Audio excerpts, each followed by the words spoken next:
In this video, I'm going to show you how to change your Bisect hosting server version. So the first thing you want to do is you want to make sure that your server is offline. Then what you want to do is you want to go to the left menu and select over here where it says Minecraft Tools, then select on Minecraft Jar.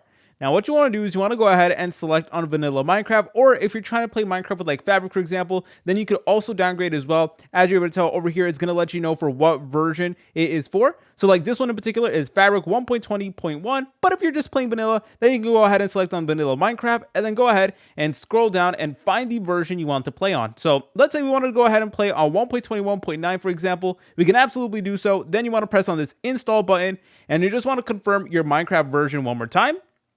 Press on next, and now it is going to ask you what you would like to do with your existing files. So you could either delete them, store existing files in an empty instance, or install new jar on top of existing files. So this is 100% up to you. For me, I'm just going to be deleting my files. Then go ahead and press on next, and then make sure to go ahead and confirm it one more time. Then it is going to go ahead and now update your server that it is on the new version that you did specify. So yep, as you're able to tell, this is for 1.21.9. If you guys found this video helpful, make sure to leave a like and subscribe. I'll see you in the next tutorial.